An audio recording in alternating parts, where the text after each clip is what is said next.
On me pose souvent la question de savoir pourquoi quelqu'un comme moi, qui a une formation universitaire et qui est bien établi et reconnu au niveau international en tant que chercheur et coordinateur de recherche, s'associerait à une organisation comme Zenzino. La réponse est assez simple, mais il va me falloir quelques instants pour l'expliquer. En 2020, je travaillais comme coordinateur de recherche pour 2 organisations de santé mondiale. Le problème auquel nous commencions vraiment à faire face et à nous attaquer était le fait que l'Office of Global Burden avait publié des données, partagées par l'Organisation mondiale de la santé, qui estimait que 6 milliards 300 millions de personnes sur la planète Terre vivaient avec une carence en oméga 3. C'est très important. Chaque fois qu'il y a une carence en nutriments essentiels, cela entraîne généralement de mauvais résultats en matière de santé. Mais quelque chose comme l'oméga 3, qui est si étroitement lié à notre fonction cellulaire, signifie vraiment qu'il y a un problème à un niveau fondamental. Nous avons donc dû nous pencher sur la question. Notre organisme ne peut pas produire des quantités suffisantes de ces nutriments essentiels, et nous les tirons généralement de notre alimentation. Mais c'est là que le bas blesse, et il y a 3 phases classiques. La première est que les gens ne consomment tout simplement pas assez ces types d'aliments, et certainement plus assez fréquemment.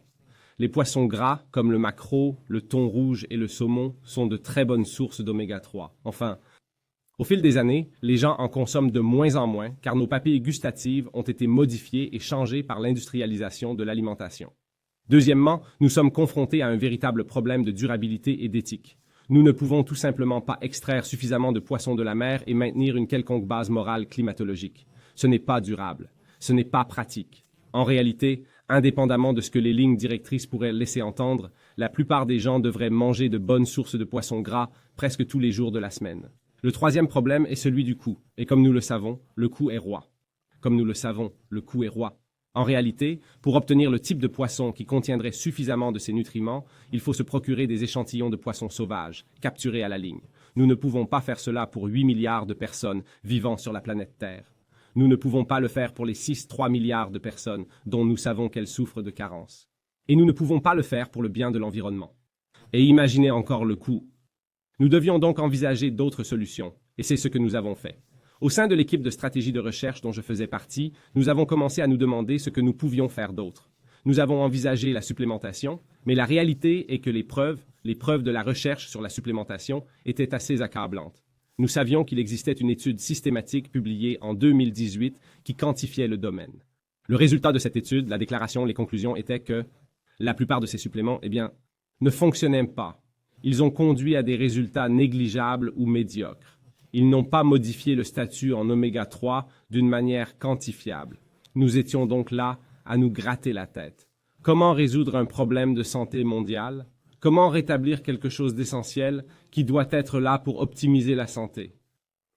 Et puis, curieusement, au fur et à mesure que ces choses se produisent, un bon ami à moi m'a appelé à l'improviste et m'a demandé si j'avais déjà entendu parler de cette société scandinave appelée Zinzino. Il s'agissait d'une demande personnelle. Il avait eu des problèmes de santé au fil des ans et son médecin aux États-Unis lui avait recommandé cette société et son produit spécifique et lui avait dit que c'était celui qui fonctionnait. J'étais sceptique. Moi-même et notre équipe avions étudié la question depuis un certain temps et pour moi c'était « ouais, en voilà un autre ». Mais il m'a demandé d'y jeter un coup d'œil. Et c'est ce que j'ai fait. Je me suis dit « je vais jeter un coup d'œil. Cela ne prend pas de temps. Voyons ce qui se passe dans cet espace. Pourquoi serait-ce différent ?» Et dès que je l'ai fait, j'ai vu 2 aspects profonds qui ont vraiment changé la donne. Et je l'ai reconnu immédiatement. Tout d'abord, le test. La première chose que j'ai vue, c'est qu'il s'agissait d'une entreprise basée sur des tests. Et ce n'est pas tout. Parce que n'importe qui peut sauter sur la piste de l'huile de serpent et commencer à vous dire qu'il y a un problème, que les choses ne vont pas, alors qu'en fait, ce n'est pas le cas. C'est facile à faire.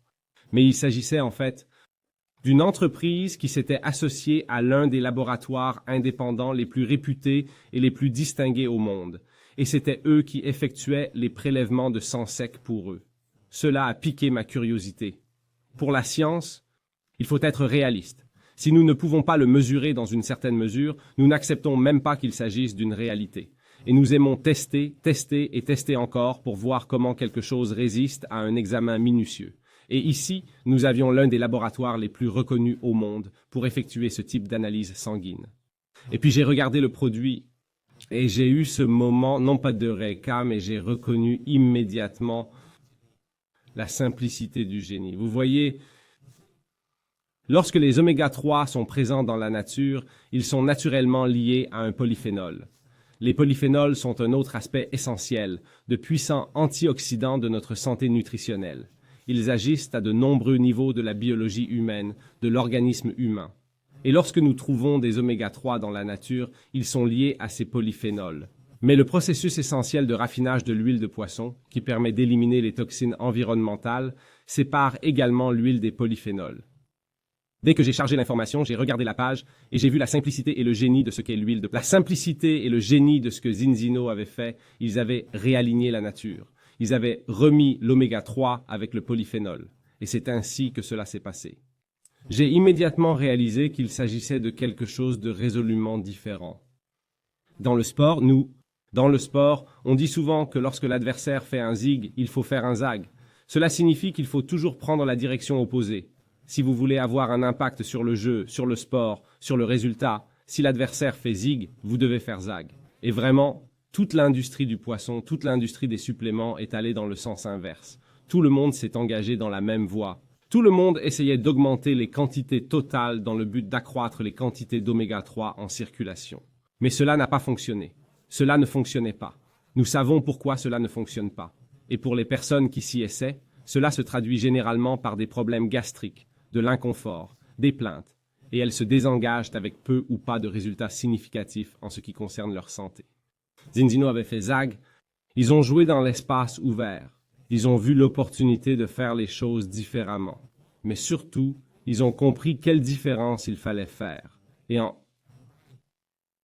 appliquant ce simple génie de lier à nouveau l'oméga 3 au polyphénol, vous disposiez maintenant d'un supplément entièrement fonctionnel qui pouvait apporter un changement, une modification et une amélioration à votre statut en oméga 3. À votre statut d'oméga 3. À partir de ce moment-là, j'ai été séduite parce que notre rôle en tant que science est de permettre à nos sociétés de mieux vivre, d'être en meilleure santé. Il nous incombe de partager nos connaissances et nos informations, les résultats de nos recherches, afin que les gens puissent vivre mieux. Mais ce qui m'a toujours frustré, c'est qu'il fallait tant de temps pour que notre message passe de la littérature évaluée par les pairs à un changement dans le monde réel. Et ici, j'ai vu une organisation qui s'impliquait directement dans la facilitation de ce changement.